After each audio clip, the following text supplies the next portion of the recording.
Hello दोस्तों, welcome to zero I S में आपका स्वागत है। दोस्तों, यूपीएससी प्रीलिम्स 2025 के लिए हम लोग जो है एमसीक्यू के द्वारा पूरा सिलेबस को रिवाइज करें। हमारा टारगेट 3 से 4 क्वेश्चन को करने का है ताकि पूरा सब्जेक्ट आपका रिवाइज हो जाए। ठीक है, ये हमारा क्लास नंबर 21वां है, 21st है। अभी तक हम लोग 342 क्वेश्चन तक कर चुके हैं। ठीक है, हम लोग फुल टेस्ट ले रहे हैं ताकि सारा सब्जेक्ट आपका रिवाइज हो जाए।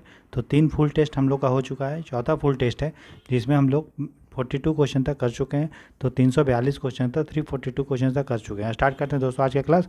मैं राहुल बनवाल हूँ और ये मेरे बारे में ब्रीफ इंट्रोडक्शन है, आप पढ़ सकते हैं। तो चलिए स्टार्ट करते हैं आज का क्लास। इसका पीडीएफ दोस्तों हमने टेलीग्राम चैनल पर शेयर कर दिया और टेलीग्राम चैनल का लिंक इस वीडियो के कमेंट सेक्शन में हमने डाल दिया है। ठीक, तो चलिए स्टार्ट करते हैं। बोल रहा consider the following statement with reference to the millet production in India. Bharat में जो मोटा अनाज है उसके संदर्भ में हमारा क्वेश्चन है। ठीक है, तो फर्स्ट क्वेश्चन है, बोल रहा है कि jowar is the largest grown millet crop in India. बोला ज्वार को सबसे ज़्यादा मोटा अनाज में हम लोग ज्वार को लगाते हैं। तो ज्वार को नहीं है, किसको लगाते हैं दोस्तों? बाजरा को लगाते हैं। पूरा अगर मोटा अनाज में देखें तो 62% जो 60% से ऊपर मतलब 60% के आसपास जो है वो बाजरा होता है, ना कि ज्वार होता है। ठीक है, उसके बाद बाजरा होता है और उसके बाद फिर रागी होता है। तो ज्वार कितना होता है आपका? 25% के आसपास। ठीक, और बाजरा कितना होता है? 60% के आसपास। तो ये हो गया। और बाकी 10% के आसपास रागी होता है। तो कितना हो गया ये दोनों मिला के? लगभग आपका 95% तीनों मिला के। और बाकी का और भी जो मोटा अनाज है वो इसमें होता है। ठीक है, तो सबसे ज़्यादा क्या होता है बताइए? बाजरा होता है, इसलिए ये वाला गलत है। फिर वो Rajasthan is the largest millet producing state in India. सबसे ज़्यादा लार्जेस्ट मिलेट प्रोड्यूस जो होता है दोस्तों वो कहाँ होता है? राजस्थान में होता है। ये सही है। मिलेट के आपको पता है ठंडा है, मतलब गर्म जगह में रहता है, उतना ज़्यादा इसको पानी नहीं चाहिए होता है। और राजस्थान में तो चूँकि इतना बड़ा ज़मीन भी है, थोड़ा बंजर ज़मीन भी है, उतना ज़्यादा पानी भी नहीं है, इसलिए राजस्थान में सबसे ज़्यादा मोटा अनाज का प्रोडक्शन होता है। उसके बाद कर्नाटक में होता है। ठीक है, तो सबसे नंबर पे टॉप पे है राजस्थान और दूसरे नंबर पे है कर्नाटक। तो ये जो है वो सही है। फिर बोला Uttarakhand is the only state to have GI tagged millet. बोला उत्तराखंड एकमात्र स्टेट है जहाँ पे मिलेट को जो है जीआई टैग मिला हुआ है। तो सही है। उत्तराखंड में एक जो है आपका मोटा अनाज जिसका नाम है बर्न यार्ड। क्या नाम है उसका? Burn yard. ठीक है, बर्न यार्ड मिलेट, इसको जो है मिला है जीआई टैग। ठीक है, तो ये जो है एकदम वो सही है। तो बोल रहा है कितने कथन सही हैं बताइए? 2 कथन सही है। तो आंसर जो हो जाएगा वो हो जाएगा केवल 2। ठीक है, आगे बढ़ते हैं। आपको कमेंट सेक्शन में लिख के बताइए कि जो बाजरा होता है वो सबसे ज़्यादा कौन से राज्य में होता है, ज्वार जो होता है वो किस राज्य में सबसे ज़्यादा होता है, और जो रागी है वो सबसे ज़्यादा किस राज्य में होता है। ठीक है, इन तीनों का जो आंसर है, किसी का महाराष्ट्र है, किसी का राजस्थान है और किसी का कर्नाटक है। ठीक है, तो अब बताओ तीनों में से कौन किस में स्टेट में आता है, किस स्टेट में सबसे ज़्यादा किसका प्रोडक्शन होता है? तो 43 का जो आंसर हो जाएगा वो हो जाएगा ऑप्शन बी। नेक्स्ट क्वेश्चन देखते हैं दोस्तों। बोर्ड डब्ल्यूटीओ के संदर्भ में सब्सिडी जो देते हैं हम लोग, वाइट बॉक्स, ठीक है, मतलब ग्रीन बॉक्स, एम्बर बॉक्स और ब्लू बॉक्स, 3 टाइप का बॉक्स होता है। उसमें सब्सिडी को अलग अलग कैटेगरी में बांटा जाता है। ठीक है, तो ग्रीन बॉक्स सब्सिडी उन सब्सिडी को रखते हैं ग्रीन बॉक्स सब्सिडी के अंदर जिसके कारण ट्रेड को डिस्टॉर्ट नहीं होता है। नो ट्रेड डिस्टॉर्ट, मतलब अगर सब्सिडी दिया जा रहा है उन चीज़ों पे तो उसके के कारण व्यापार जो है बाधित नहीं हो रहा है, या तो नहीं हो रहा है या तो हो रहा है भी तो मिनिमल हो रहा है, बहुत कम हो रहा है। ठीक, उसको हम लोग ग्रीन बॉक्स सब्सिडी के अंदर रखते हैं। और ग्रीन बॉक्स सब्सिडी में जो भी चीज़ रहता है उस पर कोई रेस्ट्रिक्शन नहीं है कि कितना सब्सिडी आप दे सकते हो। ग्रीन बॉक्स में अनलिमिटेड सब्सिडी ग्रीन बॉक्स के तहत दिया जा सकता है। ठीक है, दूसरा जो सब्सिडी का टाइप होता है उसको हम लोग ब्लू बॉक्स सब्सिडी बोलते हैं। ये वो सब्सिडी होता है जिसमें प्रोडक्शन को लिमिट करने का सब्सिडी होता है। प्रोडक्शन लिमिटेड सब्सिडी मतलब ऐसा सब्सिडी जो प्रोडक्शन से रिलेटेड हमारा होता है। ठीक है, इसमें किसानों को क्या दिया जाता है? जैसे सस्ते रेट पे उसको ज़मीन दे दिया जाता है। और ये चूँकि ये जो सब्सिडी है ये भी ट्रेड को डिस्टॉर्ट करती है। ग्रीन बॉक्स सब्सिडी नहीं करती है, बहुत कम करती है, लेकिन ब्लू बॉक्स सब्सिडी ट्रेड को डिस्टॉर्ट करती है। ठीक है, और ग्रीन बॉक्स सब्सिडी में जो है जितना देना है उतना अलाउ है। ब्लू बॉक्स में भी जितना देना है उतना अलाउ। इसमें भी अभी तक कोई रेस्ट्रिक्शन, फिलहाल कोई टारगेट नहीं रखा गया है कितना ही आप दे सकते हो। ठीक है, उसको ब्लू बॉक्स सब्सिडी बोलते हैं। तीसरा जो सब्सिडी का टाइप होता है उसको बोलते हैं एम्बर बॉक्स सब्सिडी। ठीक है, एम्बर बॉक्स, तो एम्बर बॉक्स जो सब्सिडी होता है एम्बर बॉक्स, ठीक है, जो थोड़ा आप देखे होंगे ये ग्रीन लाइट होता है ना, एक ब्लू लाइट, एक जो है येलो वो लाइट होता है, येलो लाइट, और येलो मतलब एम्बर लाइट, और एक रेड लाइट होता है। तो अब रेड लाइट मतलब समझ लीजिए एम्बर बॉक्स सब्सिडी है, जिसमें ये क्या करता है ट्रेड डिस्टॉर्टिंग है। इसमें अगर सब्सिडी जो दिया जाता है उसके कारण व्यापार जो है वो बाधित होता है, ठीक है। इसलिए इस सब्सिडी को पूरा तरह से छूट नहीं दिया गया है। बोला गया है कि WTO के तहत जो कंट्री जो डेवलपिंग देश है वो अपना जितना भी उसका प्रोडक्शन होता है उसका 10% सब्सिडी के रूप में वो दे सकती है, दे सकती है। जितना भी कृषि उत्पाद का वैल्यू है उसका 10% सब्सिडी के रूप में विकासशील देश दे सकते हैं, और डेवलप्ड देशों को बोला गया है कि 5% दे सकते हैं, ठीक है। इंडिया चूँकि डेवलपिंग देश है इसलिए वो उसको भी 10% टारगेट फिक्स है। तो बोल रहा है एम्बर बॉक्स सब्सिडी में domestic support measure that distort production and trade, तो सही है। एम्बर बॉक्स में उन मतलब सब्सिडी को आता है जिसके कारण व्यापार और उत्पादन को विकृत होता है, बाधा मिलता है, ये सभी है। दूसरा है अंडर दिस बॉक्स, मतलब अंडर दिस एम्बर बॉक्स बोल रहा है। एम्बर बॉक्स के बारे में हमारा प्रश्न है, India's D minimum threshold for domestic support measures is 5% of total agriculture production value. तो इंडिया में बताइए पूरा कृषि उत्पाद जितना होता है क्या उसका 5% ही सब्सिडी दे सकता है क्या मूल्य का? नहीं। इंडिया चूँकि डेवलपिंग देश में है, डेवलपिंग देशों को कितना बोला गया है भाई? 10%, और डेवलप्ड देश को 5%, ठीक। तो ये जो है गलत होगा। तो हमें करेक्ट पूछा है कौन सा करेक्ट है, तो क्या होगा करेक्ट दोस्तों? एक ही हमारा करेक्ट है, आंसर हो जाएगा 44 का ऑप्शन ए, ठीक है। WTO आपको पता है एक संस्था है, इसके पहले एक संस्था था GATT general agreement on tariff and trade, इसको रिप्लेस करके जो है एक संस्था बना WTO वर्ल्ड ट्रेड ऑर्गेनाइजेशन, ठीक है। उरुग्वे राउंड के कारण बनता है, ठीक है। मराकस एग्रीमेंट होता है ना, और इसका जो मिनिस्ट्रियल कॉन्फ्रेंस होता है 2 साल में एक बार होता है, ठीक। तो ये सब आपको पता होगा। फिर क्वेश्चन नंबर है 45, बोल रहा है कि arrange India's imports in decreasing order of value from the following regions और बॉडी। बोल रहा है इंडिया का जो इंडिया जो इम्पोर्ट करता है मतलब आयात करता है इन चारों ग्रुप से में से या संस्थाओं में से, तो डिक्रीजिंग ऑर्डर में बताना है, मतलब सबसे ज़्यादा किससे और सबसे कम किससे करेगा, ठीक।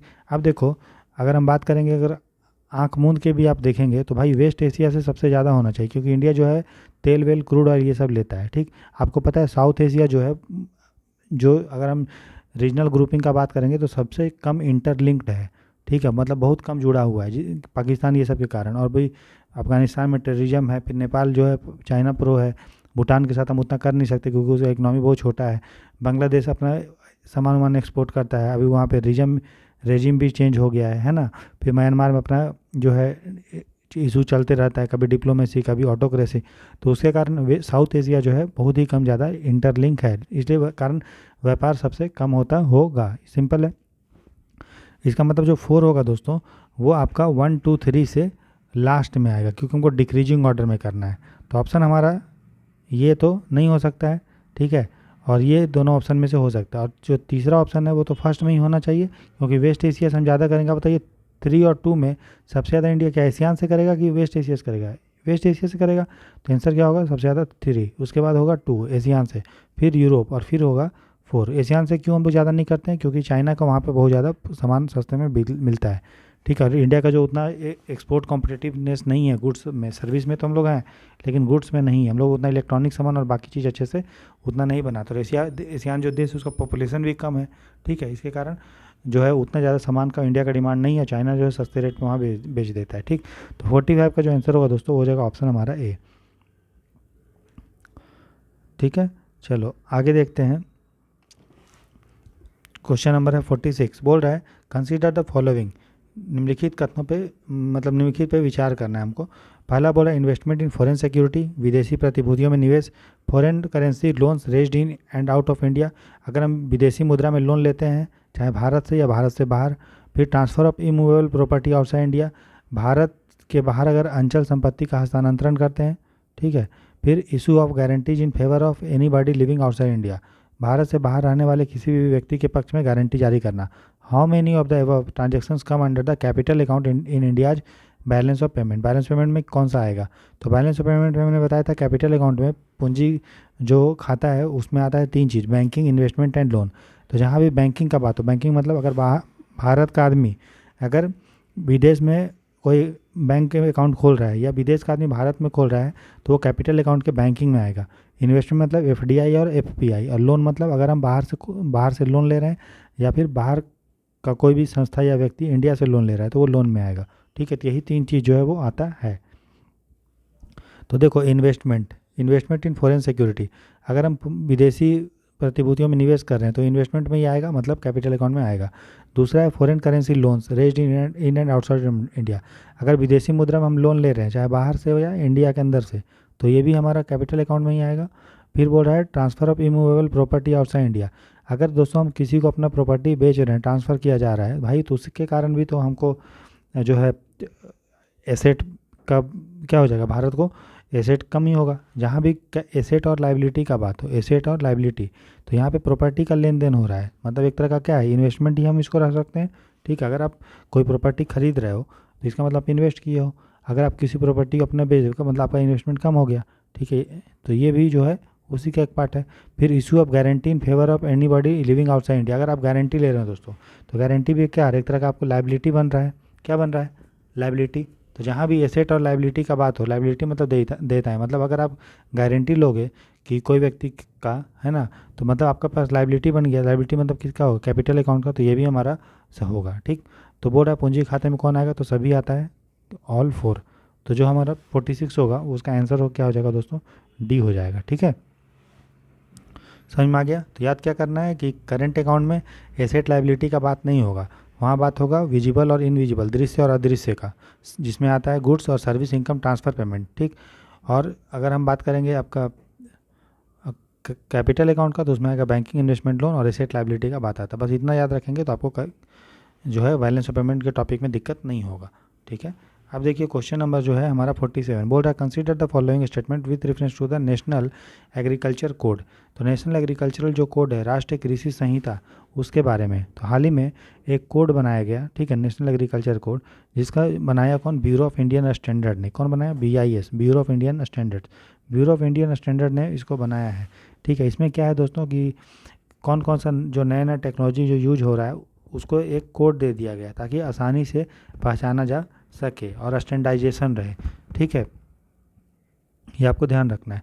इसके लिए जिस तरह हमारे पास बिल्डिंग के लिए नेशनल बिल्डिंग कोड है ना, इलेक्ट्रिसिटी के नेशनल इलेक्ट्रिसिटी कोड है, तो सरकार ने सोचा क्यों ना एग्रीकल्चर के लिए नेशनल एग्रीकल्चर कोड हम लोग रखेंगे। इसमें सारा एग्रीकल्चर प्रोसेस, कैसे क्रॉप को सिलेक्ट होगा, तो कौन सा बेस्ट टेक्निक है, कैसे हम लोग ज़मीन को प्रिपेयर करेंगे, तो उसके लिए कोड दे दिया गया, एक मानक दे दिया गया है। ठीक है, इसमें फसल का प्रबंधन का सिद्धांत भी है, क्रॉप मैनेजमेंट प्रिंसिपल भी है, और अलग अलग क्रॉप से रिलेटेड स्टैंडर्ड्स मानक भी दिया गया है। जैसे चावल के लिए, गेहूं के लिए, तिलहन के लिए, दलहन के लिए, ऑयल सीड्स, पल्सेस, वीट के लिए। ठीक है, कौन बनाया है इसको, इसको ब्यूरो ऑफ इंडियन स्टैंडर्ड ने बनाया है। ठीक है, और जब ये बन जाएगा तो भारत सरकार जो है स्टैंडाइज्ड एग्रीकल्चर डिमॉन्स्ट्रेशन फार्म भी बनाएगा, जहाँ पे हम लोग किस तरह से एग्रीकल्चर को स्टैंडाइज करके सरकार डिमॉन्स्ट्रेट करेगा। ठीक है, कुछ कुछ एग्रीकल्चर का इंस्टीट्यूट्स में, संस्थाओं में। ठीक है, तो ये आपको ध्यान रखना है। इससे क्या होगा, मानक मिल जाएगा किसानों को कि प्रॉपर एग्रीकल्चर कृषि का पद्धति कौन है, और गाइडलाइंस मिलेगा किसानों को कैसे हमको खेती करना है, और पॉलिसी मेकर को, नीति निर्माता को भी एक आपको दिशा निर्देश मिलेगा, डायरेक्शन मिलेगा। तो बोला it is developed by the ICAR, Indian council of agriculture research. गलत है, BIS ने, ब्यूरो ऑफ इंडियन स्टैंडर्ड ने डेवलप किया, और ये मिनिस्ट्री ऑफ कंज्यूमर्स अफेयर के अंदर में BIS आता है। ठीक है, बोल रहा है it includes general crop management principle but lack crop specific standards. नहीं भाई, अगर अच्छा कानून है तो सारा चीज़ों को रहेगा, सिद्धांत भी रखेगा, और अलग अलग फसल का बारे में भी मानक वो तय करेगा। तो गलत हो गया। पर it include both pre harvest and post harvest operation. बोल रहे इसमें प्री हार्वेस्ट मतलब फसल के कटाई के पूर्व क्या करना है और कटाई के बाद क्या करना है, तो दोनों चीज़ इसमें अच्छे से शामिल है कि क्या अच्छा मानक है उसके बारे में। हमें पूछा है कितने स्टेटमेंट करेक्ट है, तो एक ही स्टेटमेंट करेक्ट है ना, तो आंसर क्या हो जाएगा, 47 का जो आंसर होगा वो हो जाएगा ऑप्शन हमारा ए। क्वेश्चन नंबर हम 48 देखते हैं। बोल रहा है which one of the following parameter are considered while giving the Maharatna status to any public sector company India. तो भारत में जो सरकार सार्वजनिक क्षेत्र का कंपनी है उसको जब महारत्न का स्टेटस दिया जाता है तो कौन सा मानक को हम लोग रखते हैं। बोल रहा है हैविंग नवरत्न स्टेटस, नवरत्न का दर्जा प्राप्त हो, लिविंग। अच्छा, सबसे पहले हम दिखा देते हैं नेशनल एग्रीकल्चर कोड है ना। देखिए मैं फ़ोटो देख लिया, आपको याद रहेगा कि BIS जो है एग्रीकल्चर सेक्टर को मानकीकरण करने के लिए, स्टैंडाइज करने के लिए एक नेशनल एग्रीकल्चर कोड लेके आ रहा है। ये आपको फ़ोटो के द्वारा याद रहेगा। तो देखिए दोस्तों, सबसे पहले आप महारत्न कंपनी के बारे में देख लीजिए। महारत्न कंपनी जो है किसको दिया जाता है, जो केंद्र सरकार के सरकारी कंपनियां होती हैं उनको दिया जाता है, ताकि उनको ज़्यादा जो है सहायता मिले और ऑपरेशनल फ्रीडम मिले काम करने के लिए। ठीक है, और इसमें जो है स्टेटस जब दिया जाता है ना, तो कंपनियों को 3 कैटेगरी में बांटा जाता है, जिसको रत्न स्टेटस बोलते हैं, जैसे महारत्न स्टेटस, नवरत्न और मिनी रत्न। अलग अलग क्राइटेरिया उसके आधार पर दिया जाता है। अगर हम महारत्न कंपनी के बारे में बात करेंगे, तो महारत्न कंपनी को सबसे पहले ना नवरत्न कंपनी जिसको मिलेगा उसी को महारत्न कंपनी वो बन पाएगा। तो पहला चीज़ ये है कि उसके पास नवरत्न का स्टेटस होना चाहिए। फिर दूसरा ये है कि उसके वो आपका इंडिया का जो स्टॉक एक्सचेंज है, ठीक है, उसमें रजिस्टर होना चाहिए और सेबी के द्वारा तय किए गए मानक के अनुसार जो है उसके पास कम से कम उतना पब्लिक होल्डिंग रहना चाहिए कि पब्लिक कितना उसको शेयर रखे, ये मिनिमम जो है सेबी फिक्स करता है, तो उसके अनुसार होना चाहिए और शेयर मार्केट में लिस्ट होना चाहिए। दूसरा हो गया। तीसरा आपको याद रखना है, इसका जो एवरेज नेट एनुअल प्रॉफिट होगा, मतलब औसत सालाना जो नेट प्रॉफिट होगा वो 5,000 करोड़ रुपया से अधिक होना चाहिए पिछले 3 साल में, ठीक है। तो ये भी वो देखा जाता है। उसके बाद इसका टर्नओवर पिछले 3 साल में 25,000 करोड़ से अधिक होना चाहिए, ये भी देखा जाता है, ठीक है। और फिर इसका विश्व के पटल पे जो है क्या रहना चाहिए, आपका मौजूदगी भी रहना चाहिए, ठीक है। तो ये भी उसका सही है। इसके अलावा उसका जो नेट वर्थ होना चाहिए वो 15,000 करोड़ से अधिक का होना चाहिए पिछले 3 साल में। तो 3 साल में नेट वर्थ कितना होना चाहिए, 15,000 करोड़। प्रॉफिट कितना होना चाहिए आपका, 5,000 करोड़। और एनुअल टर्नओवर कितना होना चाहिए पिछले 3 साल का, 25,000 करोड़ के आसपास। बाकी नवरत्न का स्टेटस होना चाहिए, सेबी के द्वारा रजिस्टर्स जो स्टॉक एक्सचेंज है उसमें उसका नाम होना चाहिए, पब्लिक होल्डिंग होना चाहिए। ये सारा पॉइंट है और अंतर्राष्ट्रीय लेवल पे उसका मौजूदगी भी होना चाहिए। तो 48 का सभी के सभी सही है, तो आंसर क्या हो जाएगा, ऑप्शन डी हमारा करेक्ट होगा, ठीक। क्वेश्चन नंबर हम 49 देखते हैं। बोला consider the following pairs regarding the domestic support types under the WTO। तो WTO के अंदर में जो हमको घरेलू सहायता दिया जाता है उसके प्रकार के बारे में, तो ब्लू है, डेवलपमेंट है और ग्रीन बॉक्स है। तो ब्लू बॉक्स हमने सब्सिडी बता दिया, ये सब्सिडी जो होता है ट्रेड को डिस्टॉर्ट करता है, और लेकिन इसमें कोई रेस्ट्रिक्शंस नहीं है कि कितना उसको देना है, ठीक है। तो इसमें अब देखो सब्सिडी, इसमें सब्सिडी को रखा जाता है। एम्बर बॉक्स में वो सब्सिडी होते हैं जिसमें रेस्ट्रिक्शंस होता है और वो ट्रेड को डिस्टॉर्ट हमारा करता है। 5% डेवलप्ड देश के लिए और 10% डेवलपिंग देश के लिए होता है, ठीक। तो ये आपको ध्यान रखना है। एम्बर बॉक्स में जो सब्सिडी होता है सरकार, मतलब उसको WTO बोलता है कि उसको आप धीरे धीरे कम कीजिए। ग्रीन बॉक्स सब्सिडी को अलाउ रहता है, ठीक है, करो। और एक सब्सिडी होता है आपका रेड सब्सिडी, रेड बॉक्स। तो रेड बॉक्स में आपको जो है वो नहीं दिया जाता है, ठीक है, ये आपको ध्यान रखना है। और इसमें भी याद रखना है कि रेड बॉक्स इसमें एग्रीकल्चर वाले में चीज़ में शामिल नहीं है। एग्रीकल्चर एग्रीमेंट में रेड बॉक्स टाइप का कोई सब्सिडी शामिल नहीं है, बाकी चीज़ों में है। तो बोल रहा है कि ब्लू में सब में क्या है, includes investment subsidy and input subsidy. तो ठीक है, इसमें इन्वेस्टमेंट और इनपुट सब्सिडी दोनों है। फिर बोल रहा है डेवलपमेंट में support that requires production limit. भाई प्रोडक्शन लिमिट तो ब्लू बॉक्स सब्सिडी है ना, तो वो डेवलपमेंट थोड़ी है।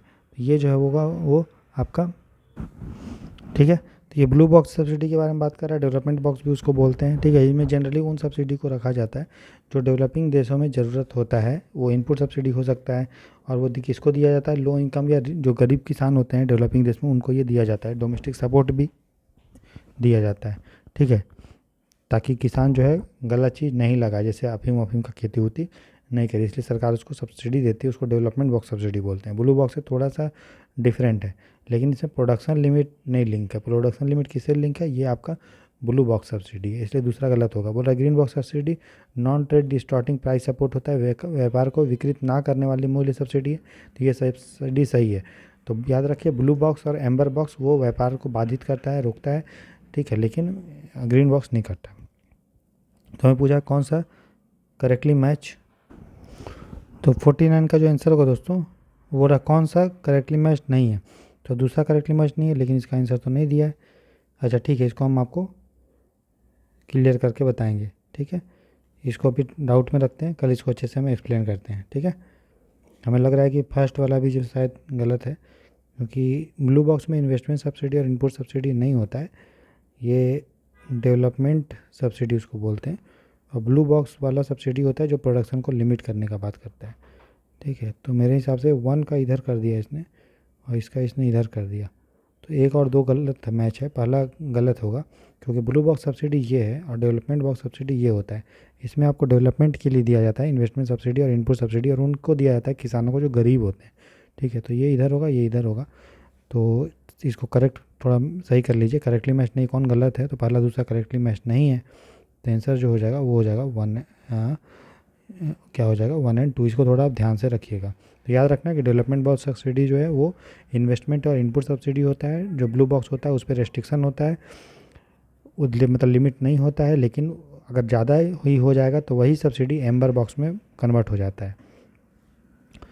अब देखो नेक्स्ट है क्वेश्चन नंबर 50। बोल रहा है the case Supriyo Chakraborty versus union of India case news में रहता है, वो किस चीज़ से रिलेटेड है। तो सुप्रियो चक्रवर्ती जो केस है दोस्तों वो रिलेटेड है आपका कि कोई सुप्रीम कोर्ट ने इसमें बोला था there was no unqualified fundamental right to marry under the constitution. मतलब वो सुप्रीम कोर्ट ने बोला था कि यहाँ इंडिया में क्वालिफाइड फंडामेंटल राइट है शादी आपको करने का। तो ये मैरिज से रिलेटेड है, क्वीर मैरिज से, ठीक है, समलैंगिक विवाह से ये रिलेटेड है। तो सुप्रीम कोर्ट ने बोला था कि राइट टू मैरी जो था फंडामेंटल राइट जो है वो, तो सुप्रीम कोर्ट ने इसमें बोला कि हम जो है आप समझिए, हम सुप्रीम कोर्ट ने बोला कि जो क्वीर कपल है जो समलैंगिक है उसका हम लोग राइट टू रिलेशनशिप तो है, मतलब उसको संबंध बनाने का अधिकार तो है रिलेशनशिप बनाने का, लेकिन सुप्रीम कोर्ट ने बोला कि चूंकि अभी कानून नहीं है कोई कि जो अलाउ करता है समलैंगिक विवाह, इसीलिए हम कोई अपने से कुछ अधिकार आपको नहीं दे सकते हैं। हाँ, आप रिलेशनशिप बना लीजिए लेकिन शादी करने का अधिकार हम नहीं दे सकते क्योंकि कोई कानून नहीं है। अभी हमारे पास जो स्पेशल मैरिज एक्ट है 1954 का और फॉरेन मैरिज एक्ट है वो सिर्फ उन मैरिज को अलाउ करता है जो समलैंगिक नहीं हो, मतलब जिसमें जो मेल और फीमेल के बीच में हो, बस उसी को ये रिकॉग्नाइज करता है। तो सुप्रीम कोर्ट ने यही कानून को बोला कि अभी कानून जब तक कोई कानून पार्लियामेंट नहीं बनाता है तब तक राइट टू मैरिज अगर आप करते हैं समलैंगिक का तो वो सही चीज़ नहीं है। आपको संबंध बनाने का अधिकार है, आप बनाइए, लेकिन मैरिज बनाने का अधिकार आपको कानून नहीं दे रहा है तो हम भी आपको नहीं दे सकते हैं। तो वो बोला सुप्रिया चक्रवर्ती केस में आंसर हो जाएगा 50 का ऑप्शन ए। क्वेश्चन नंबर है 51। बोल रहे हैं कि with reference to the India's aviation sector, Bharat का जो विमानन क्षेत्र है उसके बारे में बोल रहा है India is the third largest domestic aviation market in the world. बोल रहा भारत जो है तीसरा सबसे बड़ा डोमेस्टिक मार्केट भारत का है, ठीक है। तो ये जो स्टेटमेंट है वो सही है। सबसे बड़ा जो हमारा डोमेस्टिक दोस्तों मार्केट है वो है आपका कौन, इंडिया, डोमेस्टिक मार्केट, ठीक है, विदेशी मार्केट नहीं। मतलब भारत के लोग जो डोमेस्टिक रूप से इधर से उधर जा रहा है तो वो कहाँ का है, फर्स्ट स्थान पे है अमेरिका, दूसरे पे है चाइना, तीसरे पे था पहले यूके, अब उसको हम लोग पीछे छोड़ के इंडिया बन गया है, ठीक है। तो ये हमको ध्यान रखना है। दूसरा स्टेटमेंट है बोला इंडिको जो है सबसे बड़ा एयरलाइंस है, हाईएस्ट मार्केट शेयर इंडिया में, तो सही है, इसमें कोई डाउट ही नहीं है। हर जगह आपको इंडिको ही इंडिको दिखता है इंडिया में, ठीक है। भारत ने जो है 100% एफडीआई अलाउ कर दिया है एविएशन सेक्टर में, ठीक। और कोई कोच्चि एयरपोर्ट है वो विश्व का पहला एयरपोर्ट है जो पूरी तरह से सोलर एनर्जी से चलता है, ठीक है। तो ये आपको ध्यान रखना है। तो करेक्ट आंसर हमसे पूछा है, बताओ करेक्ट है कौन, दोनों। तो 1 और 2 हमारा करेक्ट है। क्वेश्चन नंबर 52 देखते हैं। बोल रहा है कंसीडर द फॉलोइंग स्टेटमेंट्स, निम्नलिखित कथनों पे विचार कीजिए। तो कथन कारण वाला है, बनाने में बहुत आसान लगता है, आपको टफ इसलिए लगता हो क्योंकि आप अच्छे से नहीं इसमें ऑप्शन को ध्यान से पढ़ लोगे तो बहुत आसानी लगता है। फर्स्ट कथन 1 है, बोल रहा है as statement as compare to the developed country logistic cost in India range from 25 से 30% ऑफ जीडीपी। बोल रहा है अगर हम विकसित देश की तुलना में देखें तो भारत में जो माल ढुलाई का खर्चा है, लॉजिस्टिक कॉस्ट जो है वो भारत के जीडीपी का 25 से 30% है। गलत है भाई, ये 25-30% बहुत ज़्यादा है। जितना ज़्यादा माल ढुलाई में खर्चा होता है उतना नुकसान है ना, माल ढुलाई खर्चा कम होना चाहिए। तो जो विकासशील देश हैं उसमें कितना % जीडीपी का लगभग होता है दोस्तों, 10 से 15%। इंडिया का जीडीपी का कितना है, 14 से 18% भारत जो है माल ढुलाई में खर्चा हो जाता है। वहीं अगर हम चाइना वाइना या का बात करें या फिर जो और अच्छे देश हैं, बड़े बड़े देश हैं, है ना, जो विकसित टाइप का है, चाइना भी ठीक ठाक है, उसका 8 से 10% है डेवलप देश का। तो इंडिया में सामान महंगा इसलिए हो जाता है क्योंकि माल ढुलाई का खर्चा बहुत ज़्यादा होता है। कितना है जीडीपी का, 25 से 30% नहीं है, कितना है 10 से 15%, इसलिए ये गलत होगा। अब देखो जब पहला स्टेटमेंट गलत हो गया तो डायरेक्ट हमारा उत्तर निकल चुका है। कथन 1 गलत है किंतु कथन 2 सही है, मतलब दूसरा सही हो जाएगा। क्या बोल रहा है, poor infrastructure and inefficient transportation system lead to delay and increase cost. सही है, खराब अवसंरचनात्मक ढांचे और अकुशल परिवहन प्रणालियों के कारण देरी और लागत में वृद्धि होती है। तो ये एकदम सही है। तो स्टेटमेंट हमारा आंसर निकल गया, कोई इसमें कोई डाउट भी नहीं है, है ना। तो आपको ध्यान रखना है कितना है हमारा लॉजिस्टिक कॉस्ट, 10 से 15%। डेवलप्ड देश का कितना होता है? 8 से 10%। आगे बढ़ते हैं, बोल रहा है कि consider the following statement regarding the coffee production in India. Comment section में लिख के बताओ दोस्तों, भारत में कॉफ़ी सबसे पहले, मतलब पूरे विश्व में सबसे पहले कॉफ़ी कहाँ होता था? मैं बता रहा हूँ अफ्रीका में होता था, लेकिन अफ्रीका में कौन से देश में सबसे पहले खेती हुआ और वहाँ से फिर इंडिया में आया। इंडिया में अलग अलग तरह का कॉफ़ी मिलता है, जैसे रोबस्टा कॉफ़ी मिलता है, ठीक है, राइट, अरेबिका कॉफ़ी मिलता है। तो ये इंडिया में मेन जो है कॉफ़ी का टाइप्स है, ठीक है। तो भारत जो है पहली बार कॉफ़ी का जो इंडिया का जो एक्सपोर्ट है भारत का, $1 बिलियन पहुंच चुका है पहली बार। $1 बिलियन का कॉफ़ी भारत जो है एक्सपोर्ट किया है पहली बार, ठीक। भारत जो है अगर कॉफ़ी के प्रोड्यूसर में देखें विश्व में, मतलब उत्पादक में, तो 8वें स्थान पे है। कितना है India? 8 largest coffee producer globally है 2022 से इसमें। तो ये जो स्टेटमेंट है वो सही है। फिर बोल रहा है arabica coffee accounts for more than 70% of the total coffee. बोल रहा है भारत में जितना भी कॉफ़ी होता है वो उसका 70% अरेबिका कॉफ़ी है। ये जो स्टेटमेंट है दोस्तों वो हमारा गलत है, ठीक है। भारत में जो सबसे ज़्यादा कॉफ़ी होता है वो होता है रोबस्टा कॉफ़ी। क्या होता है? Robusta coffee. पूरे भारत के कॉफ़ी का 70% रोबस्टा कॉफ़ी होता है और बाकी का जो 20-30% आपका होता है अरेबिका कॉफ़ी, ठीक है। अगर हम रोबस्टा कॉफ़ी में देखेंगे तो भारत 5वें स्थान पे है। ओवरऑल अगर पूरा कॉफ़ी में देखेंगे तो भारत जो है वो 8वें नंबर पे है, ठीक है। अब देखिए कॉफ़ी का जो सबसे ज़्यादा प्रोडक्शन होता है हमारा वो आपका वेस्टर्न घाट में होता है, पश्चिमी घाट में, और सबसे ज़्यादा होता है आपका कर्नाटका में, फिर केरला तमिलनाडु में होता है, लेकिन सबसे ज़्यादा कहाँ होता है? कर्नाटका में। उड़ीसा में भी कुछ होता है लेकिन सबसे ज़्यादा कर्नाटक में होता है, ठीक है। कॉफ़ी के लिए जो मिट्टी चाहिए वो गहरी मिट्टी चाहिए, डीप चाहिए, फर्टाइल चाहिए, ऑर्गेनिक मैटर उसमें रहना चाहिए, थोड़ा सा एसिडिक होना चाहिए, पीएच आपका 6 से 6.5 रहेगा, और पानी भी ठीक ठाक होना चाहिए 100 से 250 सेंटीमीटर तक, ठीक है। और स्लोपी एरिया होना चाहिए, मतलब स्लोप भी होना चाहिए लेकिन उतना ज़्यादा ऐसा स्लोप नहीं, थोड़ा सा हल्का सा ढलाव होगा तो पानी क्या होगा? नीचे लुढ़क के चला जाएगा और कॉफ़ी भी बचा रहेगा। इसलिए ये गलत है, क्योंकि भारत में सबसे ज़्यादा कॉफ़ी जो होता है वो होता है रोबस्टा, ना कि अरेबिका, इसलिए ये गलत हो गया। तो कौन सा कथन सही है? 53 का जो आंसर होगा वो ऑप्शन ए होगा, ठीक। तो याद रखिए, जो भी लोग कॉफ़ी या चाय पीते होंगे तो वो कोशिश करें ब्लैक कॉफ़ी या ब्लैक चाय पीने का। चीनी नहीं डालना चाहिए और दूध भी चाय में नहीं डालना चाहिए, ठीक है। ब्लैक ब्लैक पीजिए या फिर थोड़ा शहद डाल लीजिए, नहीं तो पीजिए ही मत, उसकी जगह पानी पीजिए, नींबू पानी, ये सब अच्छा करेगा।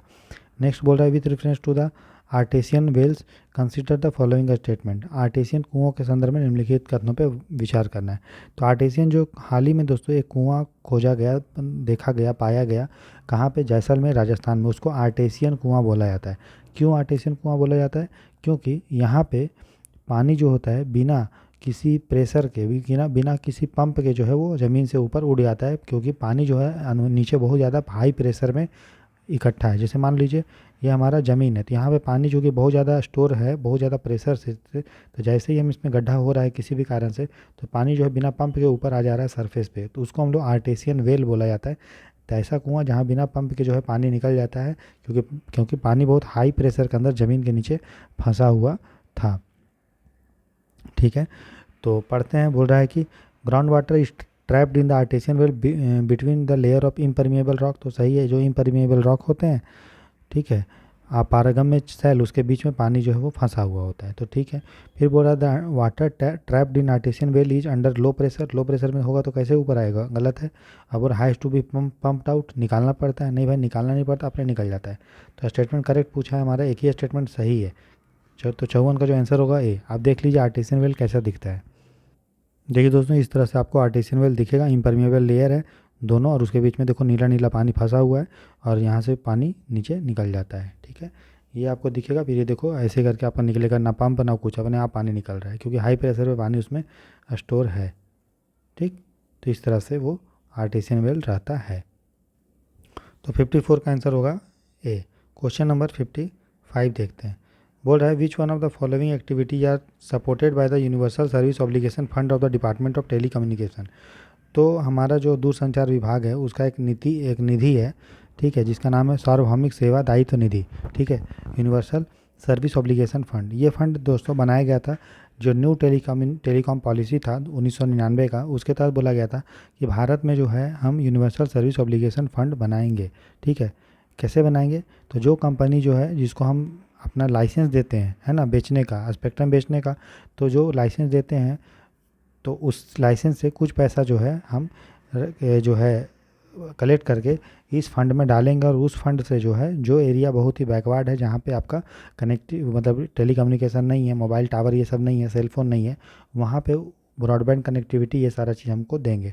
तो 1999 के पॉलिसी में था कि जो कंपनियों को हम आपका स्पेक्ट्रम बेचेंगे, लाइसेंस बेचेंगे, ठीक है, तो उससे हम कुछ पैसा, जितना भी रेवेन्यू वो कंपनी कमा रहा है लाइसेंस के द्वारा, ठीक है, लाइसेंस के द्वारा जितना कमा रहे उसका कुछ परसेंट जो है हम अलग निकम उससे मांगेंगे, जितना ट्राई बोलेगा, ट्राई मतलब telecom regulatory authority of India, इसके हम लोग सलाह मशवरा करके इतना पैसा कलेक्ट करके जो है हम उस फंड में डालेंगे, ठीक है, और उस फंड से जो है हम उन एरिया का डेवलपमेंट करेंगे, जिससे जो कि मतलब डेवलपमेंट किसका, टेलीकॉम का, है ना, दूरसंचार का, वहाँ मोबाइल टावर लगाना, ठीक है, पब्लिक एक्सेस सर्विस देना, ब्रॉडबैंड कनेक्टिविटी लगाना, है ना, वाईफाई हो गया, तो ये सारा चीज़ हम लोग करेंगे, ठीक है। इसमें जो भी पैसा कलेक्ट होता है वो भारत के consolidated fund of India, Bharat का संचित निधि में चला जाता है, और उसको निकालने के लिए पार्लियामेंट का अप्रूवल का ज़रूरत पड़ता है, ठीक है। तो बोल रहा है provision of the broadband connectivity to remote and rural and remote area, तो सही है, ग्रामीण और दूरस्थ क्षेत्रों में ब्रॉडबैंड कनेक्टिविटी जो है हम उपलब्ध कराएंगे, तो ये एकदम सही है। फिर बोल रहा है pilot projects to establish new technological development in the telecom sector in rural area, इसके द्वारा जो है हम टेलीकॉम डेवलपमेंट करेंगे गाँवों में, इसमें भी स्टेटमेंट जो है ये सही है। फिर बोल रहा है कि provision of house hold telephone in the rural and remote area, तो गांव में जो है हम घर घर जो है टेलीफोन का कनेक्टिविटी देंगे, ब्रॉडबैंड कनेक्टिविटी देंगे, तो ये भी जो है एकदम सही है, कोई भी इसमें डाउट नहीं है। तो सही उत्तर का हमको चयन करना है, करेक्ट आंसर, तो करेक्ट आंसर क्या होगा दोस्तों, डी होगा। तो 55 का जो आंसर है वो है ऑप्शन हमारा डी। क्वेश्चन नंबर हम 56 देखते हैं। बोल रहा है consider the following statement regarding the gravitational lensing, gravitational lensing के बारे में, ठीक है। तो हाल ही में जो ब्रिटेन है, ठीक है, वहाँ पे जो दुरहम यूनिवर्सिटी है, ठीक है ना, उसके साइंटिस्ट ने पाया क्या, देखा, ग्रेविटेशनल लेंस के द्वारा जो है स्टार को लोकेट किया, ठीक है। तो ग्रेविटेशनल लेंसिंग क्या होता है, ग्रेविटेशनल लेंसिंग एक तरह का प्रभाव है जिसमें कोई एक मान लो बैकयार्ड सोर्स है, बैकग्राउंड कोई सोर्स है, ठीक है, उससे लाइट आ रहा है, लाइट आने के बाद क्या हो रहा है, तो देखिए दोस्तों आपको एक वीडियो दिखा रहे हैं जिससे आपको ग्रेविटेशनल लेंसिंग पूरा समझ में आ जाएगा, इसको ध्यान से देखिए।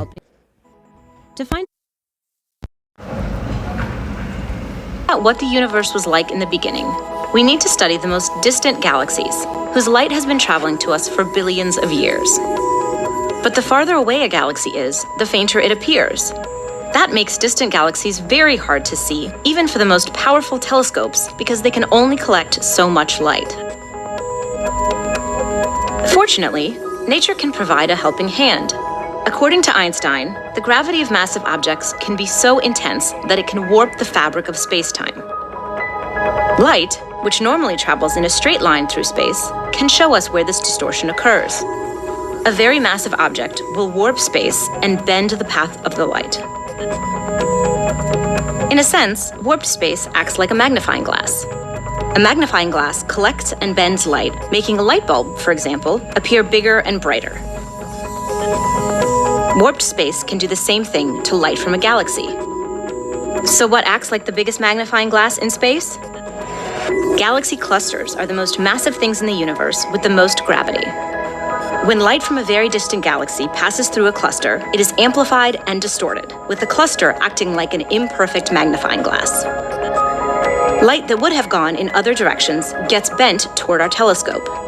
That lets us see the very distant galaxy in more detail. This effect is called gravitational lensing.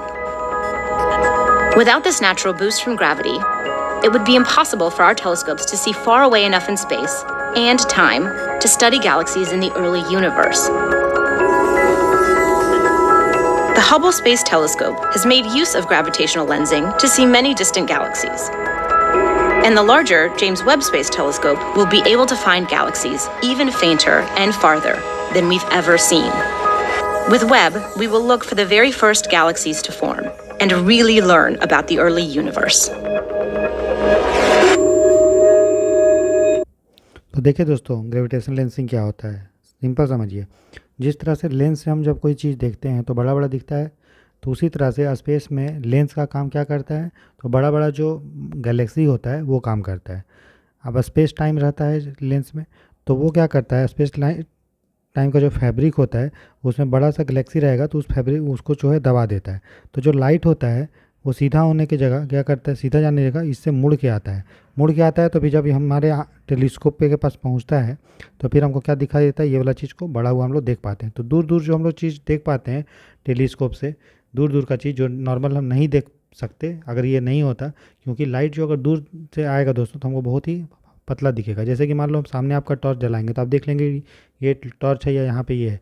अगर हम मान लो 1 किलोमीटर दूर से टॉर्च जलाएंगे तो आपको दिखेगा नहीं, लेकिन फिर भी हम लोग को स्पेस में इतना दूर दूर का गैलेक्सी छोटा सा टेलीस्कोप से इसलिए दिख जाता है क्योंकि स्पेस में जो मासिव बड़ा बड़ा जो गैलेक्सी होता है वो क्या करता है, स्पेस टाइम को दबा देता है, जिसके कारण लाइट जो आता है उससे टकराता है और उसके अपनी तरफ जो है लाइट को वो मोड़ लेता है गैलेक्सी। फिर हम स्पेस से देखते हैं तो हमको आसानी से वो दिख जाता है। ठीक है, वो इसलिए होता है क्योंकि ग्रेविटेशनल लेंसिंग के कारण। ठीक है, इसको आइंस्टीन जो है वो प्रेडिक्ट किया था हमारा, समझ में आ रहा है। तो चलिए पढ़ते हैं स्टेटमेंट। बोल रहा है कि it occurs when a huge amount of matter such as a massive galaxy creates a gravitational field that distorts and magnify the light from object behind it. तो सही है, यह तब घटित होता है जब पदार्थ की विशाल मात्रा या पिंड जैसे कि विशाल आकाशगंगा गुरुत्वाकर्षण क्षेत्र का निर्माण करता है जो इसके पीछे के पिंडों से आने वाले प्रकाश को विकृत और आवर्धित कर देता है। तो ये सही है। फिर बोल रहा है this effect was first predicted by Einstein general theory of relativity. तो ये सही है, जहाँ आइंस्टीन ने सबसे पहले इसको प्रेडिक्ट किया था और अपना जो सापेक्षता का सिद्धांत दिया था, सापेक्षता का सिद्धांत उसने इसमें बताया था। तो करेक्ट आंसर क्या है, करेक्ट आंसर है दोनों, वो 1 और 2 दोनों। ठीक, चलिए आसान टॉपिक था, कॉन्सेप्चुअल था। क्वेश्चन नंबर 57 देखते हैं। बोल रहा है पशुधन गणना के बारे में है, लाइव स्टॉक सेंसस। तो लाइव स्टॉक जो सेंसस होता है दोस्तों वो 5 साल में एक बार होता है और करवाता कौन है, तो जो हमारा पशु मंत्रालय है, मिनिस्ट्री ऑफ फिशरी, मत्स्य पालन मंत्री, एनिमल हस्बेंड्री है ना, और डेयरी मतलब दुग्ध पालन, मत्स्य पालन और जो हमारा पशुपालन जो मंत्रालय, तीनों एक ही मंत्रालय है। तो वो इसको 5 साल में एक बार हमारा करता है। 1919 से ये स्टार्ट हुआ था। कब शुरू हुआ था, 1919 से, और आखिरी बार अभी तक हुआ है जो वो 2019 में हुआ है। 5 साल में एक बार होता है।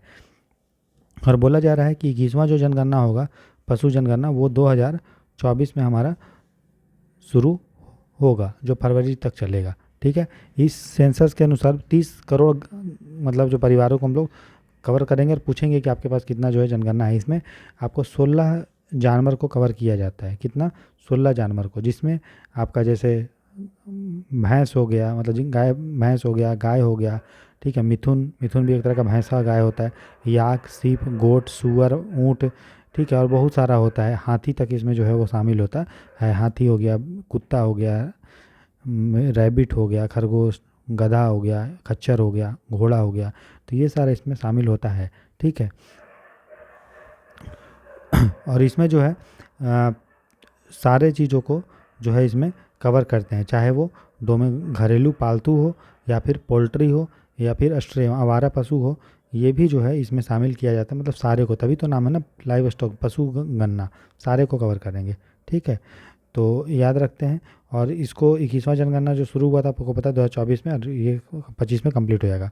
तो बोला सबसे पहली बार कब हुआ था, 1919 में हुआ था। ठीक है, it is carried out every 5 year, 5 साल में एक बार होता है। सही है। It does not take into account data related to the socio economic status of the pastoralist. ये बोल रहा है कि इसमें जो है जो पशुपालक है जो उसको पालता है उसके बारे में सामाजिक आर्थिक स्थिति से संबंधित आंकड़ा इसको कलेक्ट नहीं किया जाता है। तो गलत बात है ना, क्योंकि भाई अगर हम पशु का जनगणना करेंगे तो हम उससे पता नहीं चल जाएगा सोशियो इकोनॉमिक स्टेटस क्या है उसका, पैस्चरलिस्ट का है कि नहीं है, कितना आप उसको खर्च करते हैं, कितना अनाज खिलाते हैं, क्या खिलाते हैं, पता चलेगा। ठीक है, और 2024 में पहली बार हम लोग उसको भी काउंट कर रहे हैं, क्योंकि सामाजिक आर्थिक उसका जो है स्थिति भी देख रहे हैं किसान का, जो उसको मतलब ये पशुपालक का। तो इसलिए ये स्टेटमेंट गलत होगा। बोल रहा है कि नहीं करते हैं, किया जाता है, पहले नहीं करते लेकिन अब 2024 से करेंगे। फिर बोल रहा है it estimate the head count of only the domesticated animal and does not take into account the stray animal.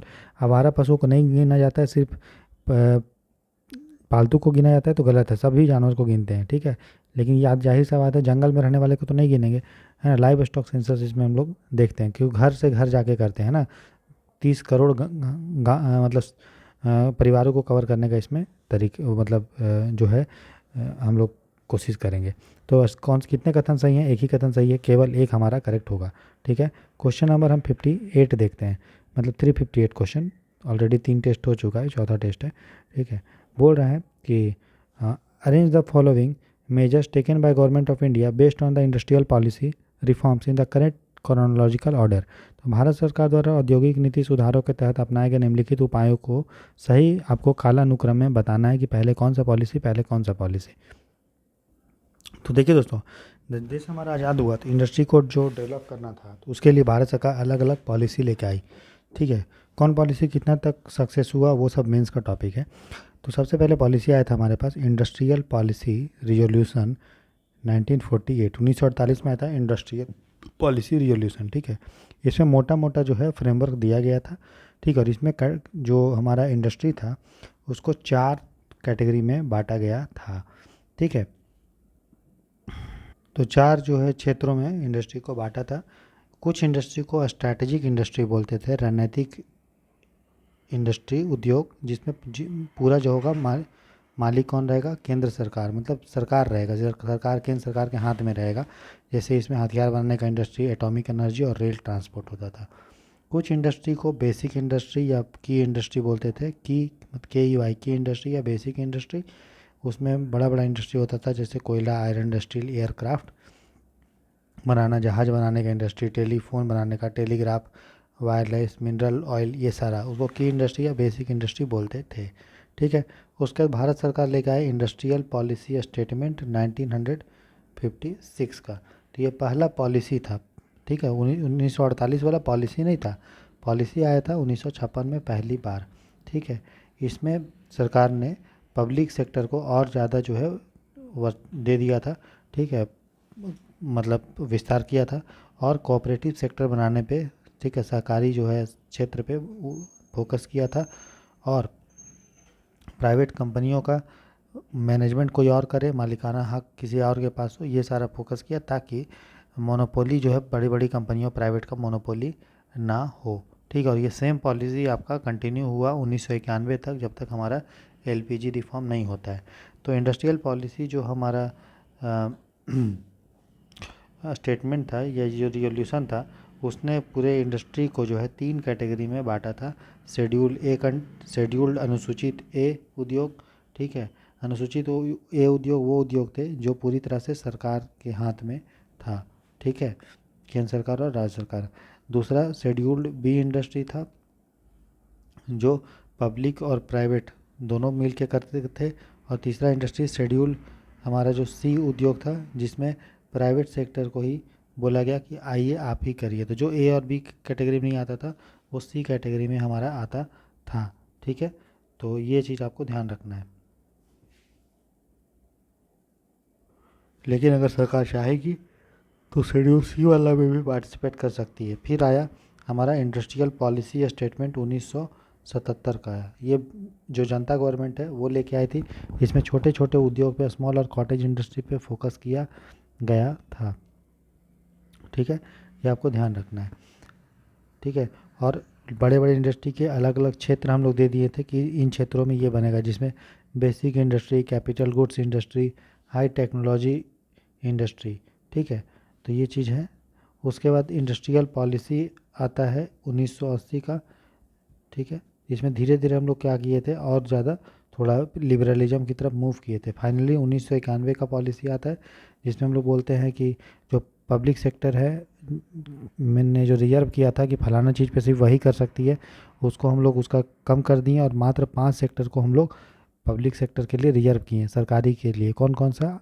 हथियार बनाने वाला, पहला हथियार बनाना, आर्म्स। दूसरा एटॉमिक एनर्जी। तीसरा रेलवे। चौथा माइनिंग। और पांचवा मिनरल ऑयल। ठीक है, ये 5 इंडस्ट्री में ही सरकारी काम करेगा, बाकी प्राइवेट आ सकता है। ये हमने 1991 के एलपीजी रिफॉर्म जब हमने किया तो उसमें बोला था। प्रेजेंट में 3 जो सेक्टर है, ठीक है, एटॉमिक एनर्जी है, ठीक है, रेलवे है और हथियार है। बस यही तीनों पे आपका सरकार आएगी, वो भी रेलवे में सिर्फ रेलवे के चलाने पे। बाकी रेलवे में जो ये सब खाना वाना बिकता है उसमें प्राइवेट लोग आ सकती है।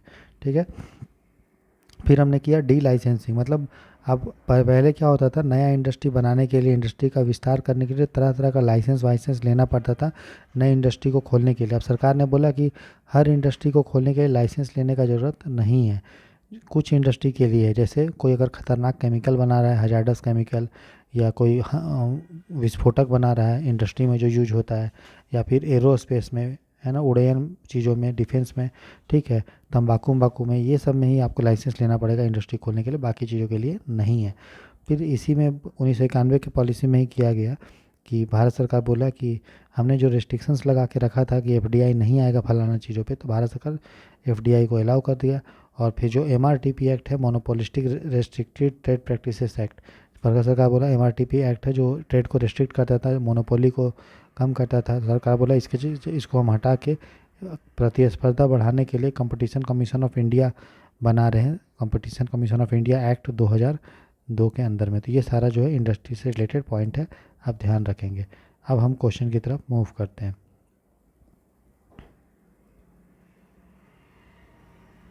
चलिए, बोल रहा है कि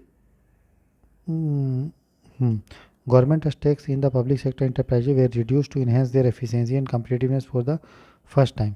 तो पहली बार हम लोग जो सरकारी क्षेत्रों में हम लोग कम किए थे, मतलब सरकार का हस्तक्षेप, है ना, और ताकि एफिशिएंसी बढ़े और कॉम्पिटिटिवनेस बढ़े, ठीक है।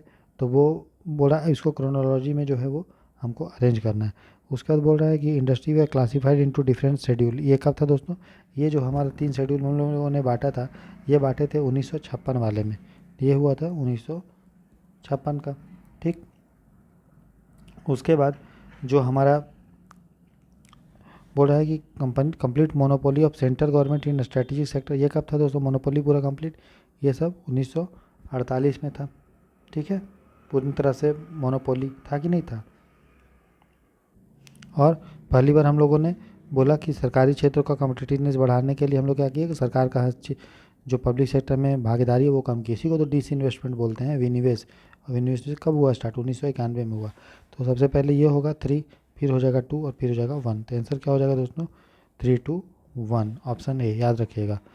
क्वेश्चन नंबर 59 मोटा मोटी याद रखना है कि 1948 से में बहुत ज़्यादा रेस्ट्रिक्शन था, वो बढ़ते बढ़ते इंदिरा गांधी समय और हुआ, फिर धीरे धीरे लिबरल किया और 1991 में एलपीजी रिफॉर्म करके लिबरलाइजेशन पूरा किया इकोनॉमी को स्टेप वाइज में, है ना। क्वेश्चन नंबर 59 है, बोल रहा है consider the following statement regarding the working principle of the WTO. विश्व व्यापार संगठन के कार्यकारी सिद्धांत पे हमारा प्रश्न है। बोल रहा है if a developed country is giving a special access to its market to the developing country does not violate the most favoured nation principle. बोल रहा है अगर हम डेवलप्ड कोई अगर विकसित देश है, अगर कोई डेवलपिंग कंपनियों के मार्केट को वो एक्सेस दे रहा है, ठीक है, अपना सामान बेचने के लिए, तो वो मोस्ट फेवर्ड नेशन प्रिंसिपल को वायलेट नहीं कर रहा है, ठीक है। मतलब कि कोई मान लो अमेरिका है, डेवलप्ड देश है, और इंडिया क्या है, डेवलपिंग देश। तो अगर अमेरिका अलाउ करता है कि इंडिया से जो सामान आएगा उस पर हम कोई टैरिफ नहीं लगाएंगे या कुछ स्पेशल रियायत देंगे, तो मोस्ट फेवर्ड नेशन का वायलेशन नहीं है। मोस्ट फेवर्ड नेशन क्या होता है? मोस्ट फेवर्ड नेशन मतलब कोई भी देश जब किसी के साथ व्यापार करेगा तो जो जैसा एक देश को ट्रीटमेंट दे रहा है वो तो वैसा बाकी देशों को भी देगा, ठीक है। ये किसी देश को विशेष ट्रीटमेंट भी दे सकता है, ठीक है, लेकिन जब वो देगा ट्रीटमेंट तो वो कोई आर्बिट्ररी रेस्ट्रिक्शन किसी पे नहीं लगाएगा कि फलाना को देंगे फलाने को नहीं देंगे। अगर वो लगाएगा भी तो वो पूरा अच्छे से प्रॉपर लगाएगा, ये नहीं कि अपने हिसाब से जो बुझाया सो लगा दिया, ठीक है। तो ये आपको याद रखना है, ठीक है। मोस्ट फेवर्ड नेशन मतलब सबको बराबरी ट्रीट करना। हाँ, किसी को स्पेशल ट्रीट कर सकते हैं कुछ विशेष परिस्थिति में, लेकिन जो भी हम लगाएंगे वो आर्बिट्ररी नहीं होना चाहिए, मतलब अपने हिसाब से कुछ आए बाएँ नहीं होना चाहिए, ठीक है। तो ये जो है वो सही है। बोल रहा है charging custom duty on an import is not a violation of national treatment even if locally produce are not charge and equivalent tax. बोल रहा है कि अगर हम कस्टम ड्यूटी इंपोर्ट पे लगा रहे हैं, आयात पे लगा रहे हैं, तो वो नेशनल ट्रीटमेंट का वायलेशन नहीं है अगर हम लोकली प्रोड्यूस प्रोडक्ट को भी अगर सेम टैक्स नहीं लगा रहे हैं तो डब्ल्यूटीओ का जो प्रिंसिपल है दोस्तों वो अलाउ करता है कि डोमेस्टिक चीज़ों को हम अगर बढ़ाना चाहते हैं प्रोडक्शन और उसको प्रमोट करना चाहते हैं, और अगर हमको सेम चीज़ अगर विदेश से मिल रहा है तो हम विदेश से चीज़ से आने को रोकने के लिए हम इस पर हाई टैक्स लगा सकते हैं। और हो सकता है कि हमको जो भारत में चीज़ बन रहा है उस पर टैक्स हम कम लगाएं, तभी नहीं ये भारत का या उस देश का जो सामान उत्पादन बढ़ेगा। तो ये नेशनल ट्रीटमेंट का वायलेंस नहीं है कि हमको सबको एक जैसा ट्रीटमेंट करना है, ठीक है। अगर हम अपने जो देसी इंडस्ट्री है उसको डेवलप करने के लिए हम विदेश के सामानों पे ज़्यादा टैक्स लगा सकते हैं, इसमें वो WTO का वायलेशन नहीं है, ठीक है। तो ये भी जो है वो सही है। क्या सही है कि आयात पर सीमा शुल्क लगाना राष्ट्रीय व्यवहार का उल्लंघन नहीं है। राष्ट्रीय व्यवहार मतलब सबको एक जैसा ट्रीटमेंट करना चाहिए, उसका वह उल्लंघन नहीं है। भले ही स्थानीय अवसर स्तर पर उत्पादित उत्पादों पर समतुल्य कर ना लगाया जाता है, ठीक है।